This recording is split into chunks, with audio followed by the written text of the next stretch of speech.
Halo sahabat pokop, teman-teman bonsai Indonesia, jumpa lagi dengan saya Rudi Julianto dalam channel YouTube Pokop Art.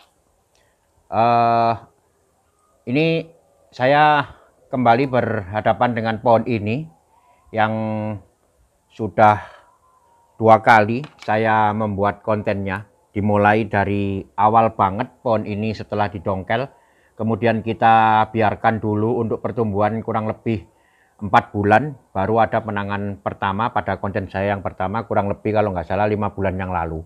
Dan ini sudah kita tangani 3 kali ini. Jadi nanti konten awalnya, kalau teman-teman kepingin melihat bagaimana bahan ini, atau kurang lebih bentuknya seperti apa bahan sebelum digarap ini, dan bagaimana penanganannya saya sampai sekarang kita sudah pada tahap yang sekarang ini. Itu nanti kontennya akan saya share di link. Linknya akan saya share di deskripsi. Silakan dilihat dulu. Ya, pohonnya sangat subur. Di awal saya sudah mempraktekkan bagaimana atau media apa yang saya gunakan, kemudian pupuk apa yang saya gunakan sudah semua. Kalau Santiki tetap kita menggunakan pasir malang saja, dibantu dengan Dekastar, Furadan ataupun sekam bakar kalau ada. Ya, itulah media Santiki untuk pertumbuhan sangat bagus, selain kita menggunakan pupuk organik cair. Nah, ini pupuknya. Pupuk organik cair ini terbuat dari fermentasi buah-buahan.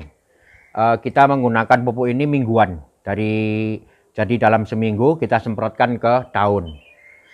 Selain itu bisa juga disiram ke media, sama mingguan juga, tetapi kalau di media biasanya ada efeknya, yaitu nanti akan banyak semut karena pupuk ini terbuat dari fermentasi buah sehingga ada kandungan glukosa yang cukup tinggi, jadi rasanya agak manis ini, makanya lebih baik digunakan langsung disemprot ke daun.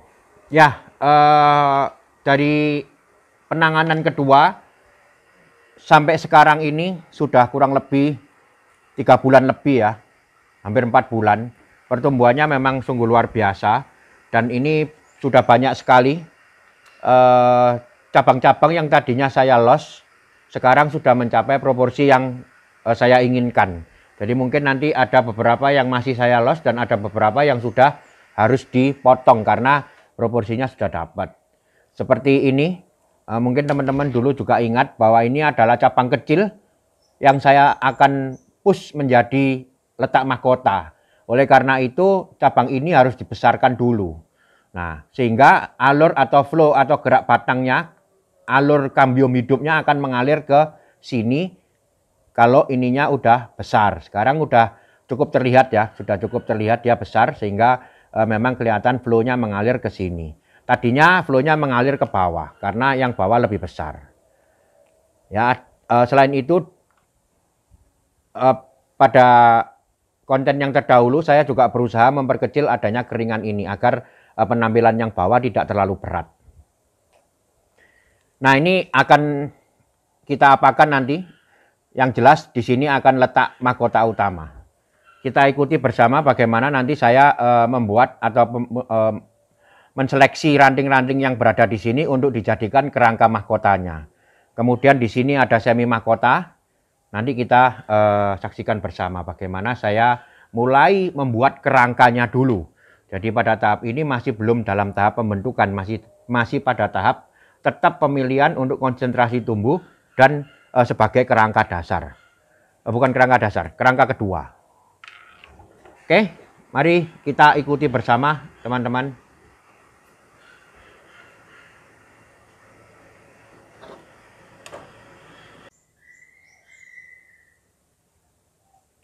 Ya, ini saya mulai dari yang di sebelah sini, bahwa di sini ada perpecahan antara cabang yang turun ini dengan ranting yang ke arah sini.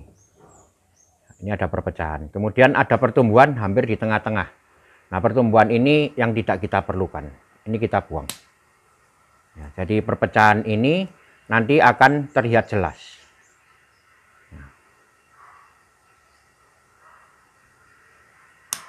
Nah, ini besarnya sudah cukup. Untuk generasi berikutnya saya menggunakan ini.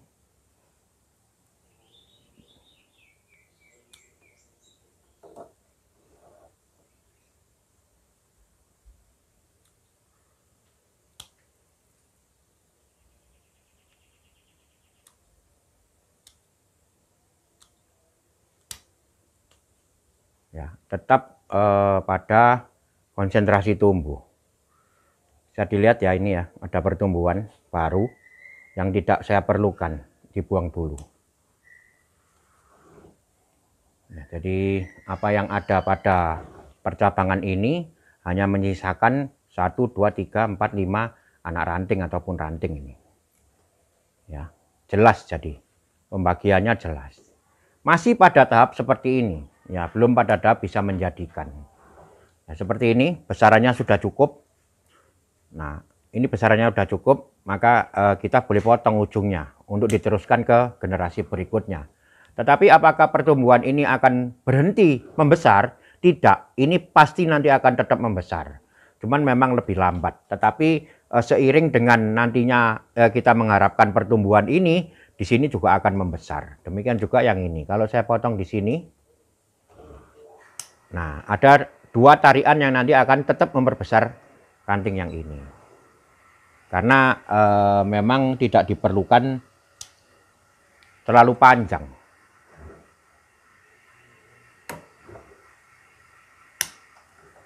Ini sebagai tarian, ini sama.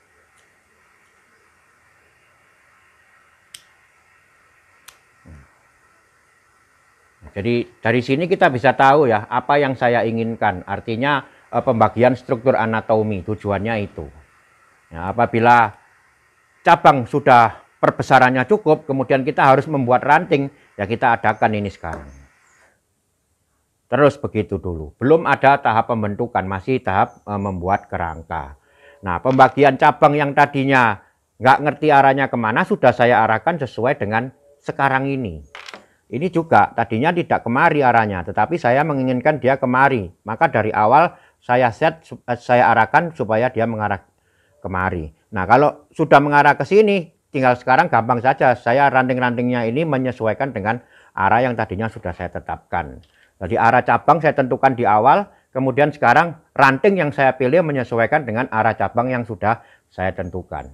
Demikian juga dengan mahkotanya, ya. Nah, ini dulu rantingnya kecil sekali, sekarang sudah jadi seimbang. Betul ya, seimbang. Jadi flow-nya atau gerak batangnya yang kambium hidup, dia mengalir menuju ke sini, bukan menuju ke bawah. Nah, ke bawah adalah gerak dasar kedua ataupun flow yang kedua. Yang utama adalah ini. Maka di sini nanti akan dibangun mahkota. Karena dia letaknya udah paling bisa menjadi yang paling atas di antara kumpulan tajuk yang lain nantinya. Nah itu di awal sudah kita set, sudah kita atur. Sehingga itu tadi yang saya katakan bahwa membuat bonsai itu hasilnya kemudian 2 bulan, 3 bulan ke depan. Nah, jadi ini adalah sebuah rencana yang didapat dari hasil perencanaan sejak awal pohon ini didongkel, kira-kira 5 bulan yang lalu.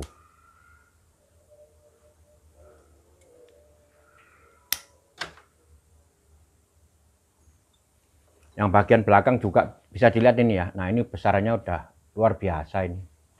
Luar biasa. Sudah cukup, sudah saatnya kita memotong untuk membuat generasi berikutnya.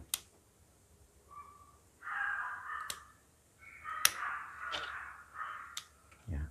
Teman-teman bisa lihat sekarang pembagiannya bisa enak, artinya struktur anatominya jelas. Saya rasa ini bagian yang paling penting ya, di mana kita harus sudah menentukan atau membuat kerangka yang kedua. Setelah kerangka dasar yang pertama mengarahkan beberapa cabang, kemudian yang kedua ini adalah menentukan ranting berdasarkan arahan cabang yang sudah ditentukan di awal. Nah, ini akan dibangun semi mahkota di sebelah sini. Besarannya kurang sedikit, maka akan saya biarkan, akan saya perbesar dulu agar lebih cepat proses pembesaran. Maka ujung ini tidak dipotong dulu, tetapi dikurangi saja agar dia dapat konsentrasi tumbuh. Perbesaran biasanya lebih cepat kalau kita kurangi pertumbuhan, karena fokus makanan hanya ke beberapa saja. Kalau di sini fokus makanannya sangat banyak sekali. Perbesaran ini akan lebih lambat, tetapi kalau kita kurangi, perbesarannya akan lebih cepat. Kalau nggak salah, waktu pertama cabang ini hanya berukuran sekian. Dalam waktu 5 bulan sekarang sudah membengkak 2 kali lipatnya. Sangat cepat. Begitu juga cabang yang ini, mungkin hanya berukuran sekian. 2-3 mili, sekarang udah hampir 1 pensil ukurannya, hampir 10 mili. Ini juga, tadinya kecil-kecil, sekarang bisa besar-besar. Karena apa? Karena fokus pertumbuhan dari konsentrasi tumbuh. Akan saya perbesar dulu. Ini juga akan saya perbesar dulu. Jadi ujungnya ini tidak saya potong. Bagaimana dengan yang bagian belakang? Mari kita lihat. Ya, saya pikir cukup besarnya ini. Jadi saya boleh mulai mengurangi sebagian ujung-ujungnya.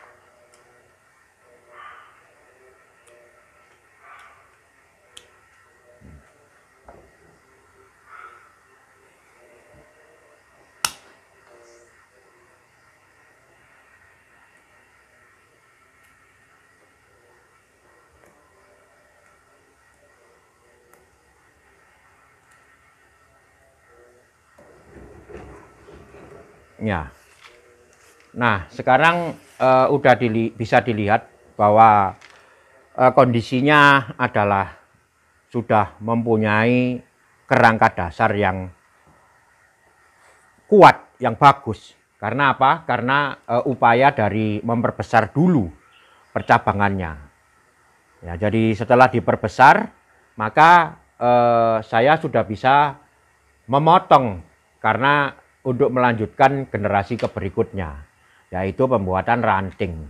Ini pada tahap pembuatan ranting. Ini adalah calon ranting-ranting yang sekarang masih kecil, masih bayi, masih kecil. Jadi nanti seiring sejalan saya membesarkan ranting ini masih bisa menjadi besar lagi. Biasanya sampai pada pembuatan anak ranting baru dia boleh dikatakan tinggal 10% pertumbuhan. Tetapi pada saat itu diharapkan proporsinya udah cukup gede, cukup kuat.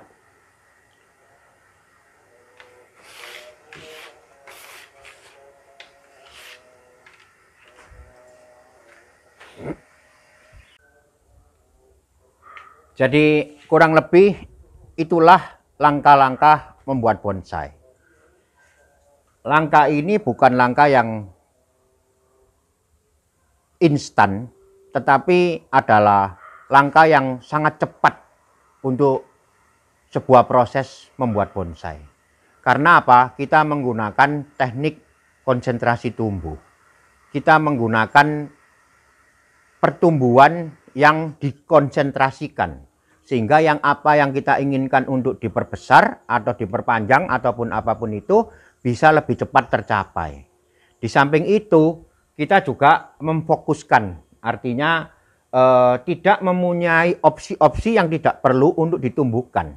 Jadi di awal pada saat saya reposisi, saya sudah tahu, saya sudah menentukan bahwa ini nanti akan menjadi terusan batang sebagai ujung dari terjadinya mahkota. Nah, langkah-langkah awal itulah yang sangat penting untuk kita pegang, untuk kita komitmen mewujudkannya. Oleh karena itu, apa-apa yang tidak sesuai dengan blueprintnya atau kerangka dasarnya, ya kita tinggalkan dulu, kita buang dulu untuk fokus pada pertumbuhan yang memang benar nantinya kita akan butuhkan. Ya, sekilas kurang lebih itulah. Jadi kalau dibilang instan ya sangat tidak sekali. Karena apa? Karena saya tetap memperhatikan. Setelah perbesaran cukup baru dipotong. Menunggu. Nah, tapi memperbesar ini dengan cepat. Nah, itulah yang saya maksud membuat bonsai dengan cepat. Baru dibuat bonsai 2-3 tahun jadi, iya jadi. Tetapi apakah itu instan? Ya tidak. Mana bisa dengan cara seperti ini kita membuat instan. Yang kecil aja saya tunggu menjadi besar. Ya kan? Nggak perlu buru-buru. Karena apa? Dengan ini besar, kekuatannya itu ada.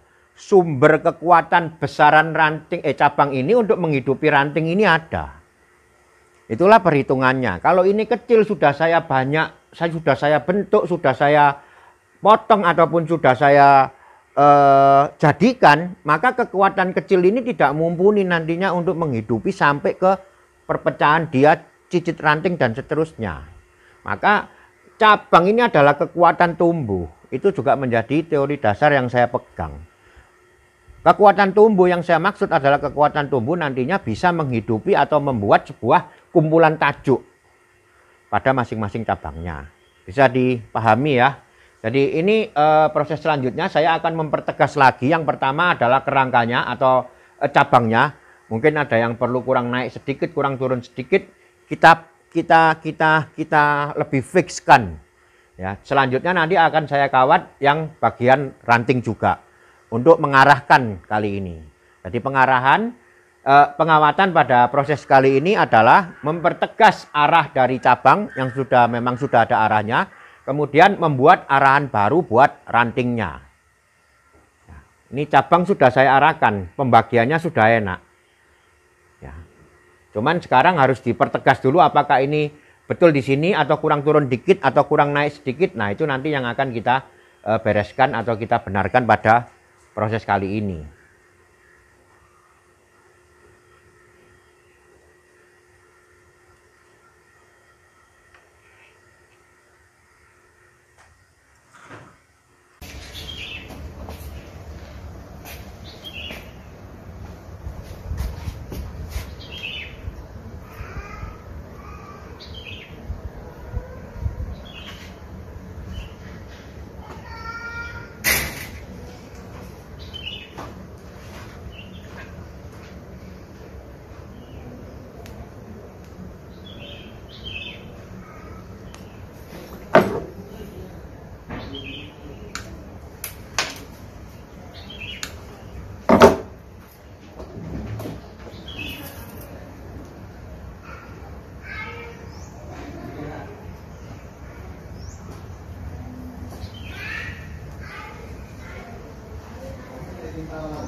Sudah selesai nih kawan-kawan.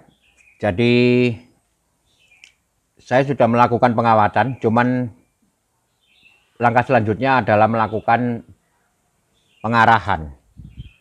Jadi sekarang bisa dilihat ya bahwa apa yang saya lakukan terhadap penanganan atau proses membuat bonsai dari awal, dari bahan, kebetulan ini bahan dongkelan. Jadi pada waktu itu saya masih mempunyai titik tumbuh yang sangat minim ataupun juga sangat kecil, tidak sebesar yang sekarang.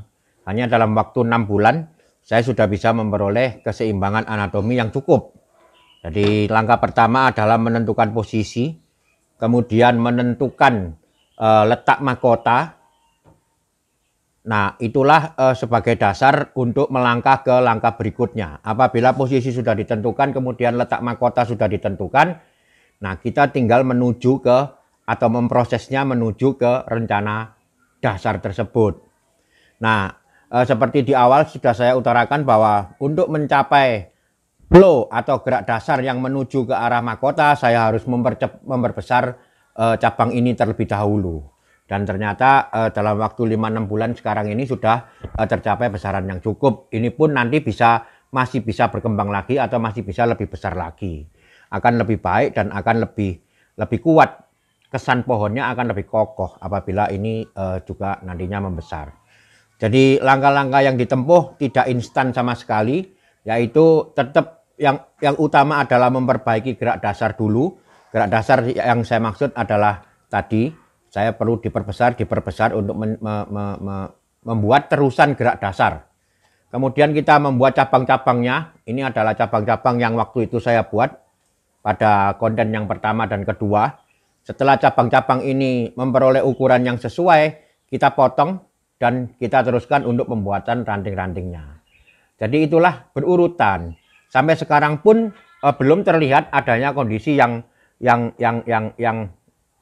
terbentuk atau jadi, belum. Jadi ini masih adalah kerangka tapi sudah mencapai kerangka yang kedua. Sebelum saya melakukan pengarahan, saya kepingin untuk membersihkan dulu. Bisa dilihat di sini ya, ada kayu kering santigi. Ini kayu keringnya sangat bagus sekali, tapi kotor, jadi harus dibersihkan dulu. Kemudian nanti kita akan oles dengan menggunakan larutan lem sulfur. Lime sulfur. Dari lime sulfur itu semacam campuran belerang dan lime. Lime apa kimianya saya nggak ngerti. Jadi itulah fungsinya apa? Fungsinya untuk mengawetkan agar kayu kering ini tetap awet. Ya, lime sulfur biasanya apabila dioles warna kayu kering ini akan menjadi putih. Ya, tidak masalah. Karena itu memang adalah reaksi kimia yang dihasilkan dari olesan lem sulfur. Tetapi tujuan utamanya adalah mengawetkan. Untuk itu sebelum diawetkan atau sebelum dioles lem sulfur, batang kayu atau kayu kering ini harus dibersihkan terlebih dahulu. Dibersihkan terhadap kotoran-kotoran, jamur-jamur, ataupun yang bagian yang lapuk. Nanti kita sikat dengan sikat kawat sehingga dia, ini lapuk. Sehingga dia memang nanti yang lapuk biar hilang, kemudian tinggal kayu yang kerasnya saja. Itu nanti yang akan kita oles dengan lem sulfur.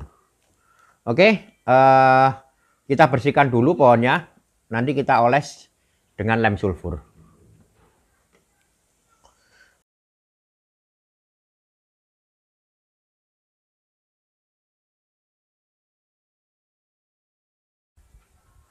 Nah, kembali ke tema kita, yaitu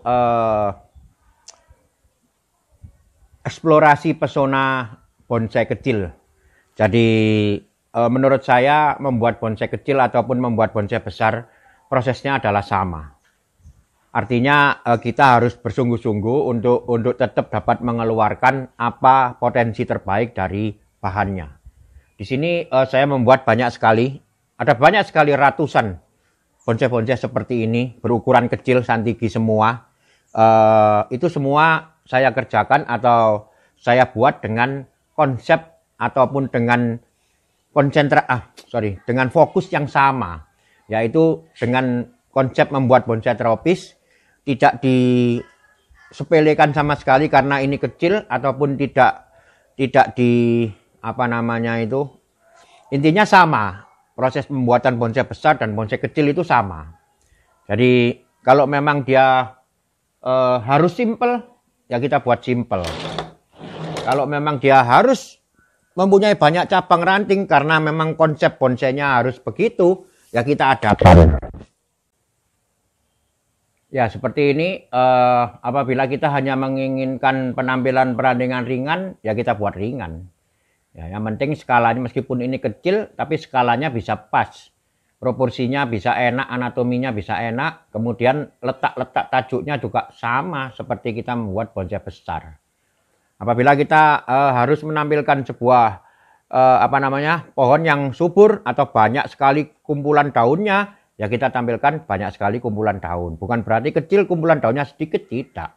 Kecil pun bisa sampai rimbun, sampai detil bisa. Sama, yang penting skalanya benar. Yang penting proporsinya enak. Tidak kecil tetapi cabangnya kegedean. Cabang bisa ukurannya segede batang atau dan lain-lain. Nah, itu nanti bisa menyebabkan off scale. Jadi skalanya itu off gitu. Skalanya tidak enak. Ya inilah yang saya maksud dengan membuat bonsai itu besar kecil tidak ada masalah. Sama. Tidak dibedakan apapun cara pembuatannya. Yang kita diuntungkan dengan bonsai kecil adalah kecepatan waktu. Ya, kalau batangnya cuma seukuran jari jempol saya begini, untuk membuat keseimbangan anatominya ya sangat cepat sekali. Lebih cepat jadi, iya, bonsai kecil. Ya, ini sekedar contoh-contoh saja. Jadi inilah sebenarnya pesona bonsai kecil tetap bisa dimaksimalkan sederajat dengan bonsai yang besar pula. Oke, saya akan lanjut dengan proses yang tadi untuk meneruskan pengarahan. Nah, ini kita kembali ke pohon yang pertama tadi. Setelah dibersihkan, kita sedang mengoles lem sulfur. Cairan lem sulfur adalah cairan pengawet kayu.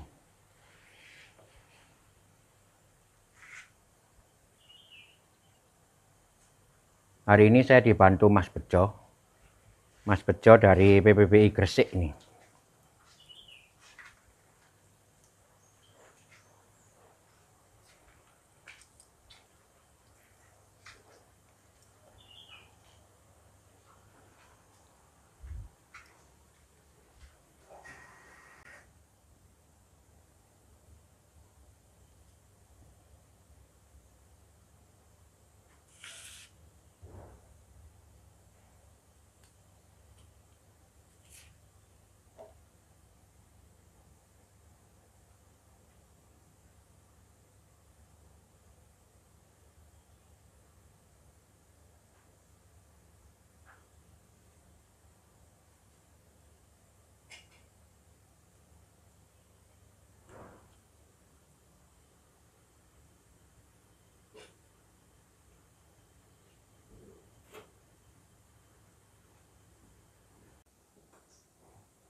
Ini tadi hasil setelah dioles lem sulfur. Nah, bisa dilihat di sini sekarang warna kayu matinya udah terlihat agak mulai putih dia. Karena ini belum kering betul juga. Nanti kalau udah kering sekali dia akan berwarna putih. Nah, dari sini bisa dipastikan bahwa keringan ini sudah minimal sudah bersih dan terlindungi oleh karena ada cairan tersebut. Terlindungi dari apa? Dari segala jamur ataupun kemungkinan dia keropos. Lem sulfur dilakukan rutin setiap 1-2 bulan. Jadi apabila ada berlumut ataupun apa, segera dibersihkan kemudian oles lagi dengan lem sulfur. Ya, ini lem sulfur.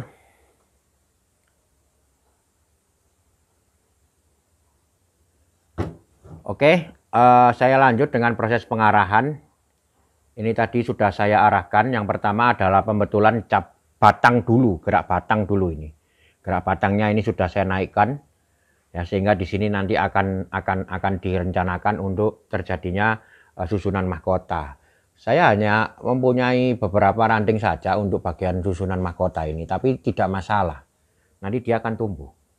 Jadi dari sini kita berangkat pun tidak ada masalah. Satu gerakan ini sebagai gerakan dasar dari mahkota atau ujung dari gerak batang sebenarnya. Kemudian saya hanya mempunyai 1, 2, 3. Kemudian ini ada tunas baru. Tidak masalah, nanti akan tumbuh dia. Tidak harus susunan mahkota kemudian kita harus mempunyai banyak. Kalau tidak ada, tidak masalah. Nanti diadakan. Ini juga ada susunan semi mahkota nanti di sini. Kebetulan di sini punya banyak.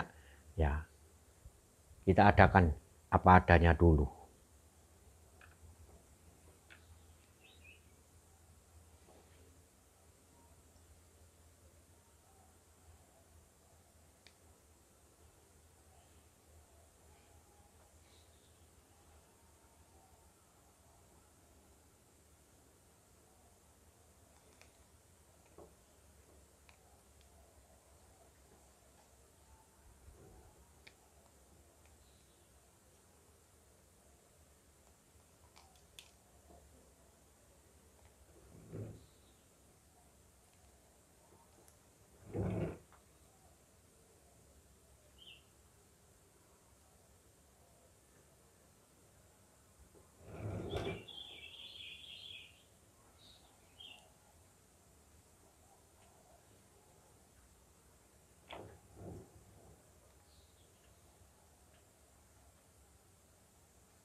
Sudah selesai teman-teman.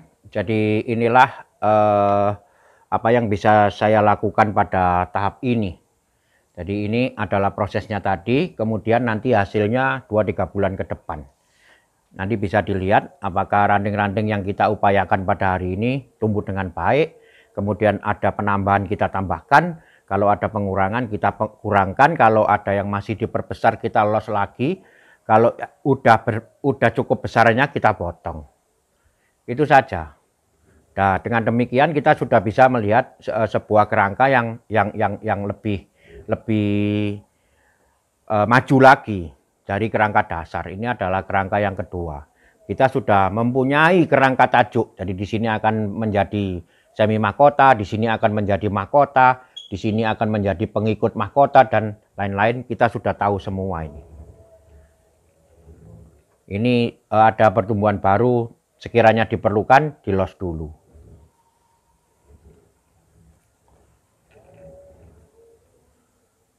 Oke, bisa dilihat juga ini tadi kita lem sulfur pohonnya. Inilah yang saya maksud. Saya membuat banyak sekali pohon-pohon kecil seperti ini, tetapi tetap dengan fokus dan konsentrasi yang sama saat saya membuat pohon besar. Jadi keindahannya tidak akan kalah dengan pohon yang besar apabila memang kita membuatnya sama, pola pikir kita sama, kemudian cara penanganannya sama. Bedanya hanya pada ukuran. Tetapi tujuan untuk mengeluarkan karakter, tujuan untuk mempresentasikan sebuah kehidupan pohon tua di alam dan lain-lain semua sama.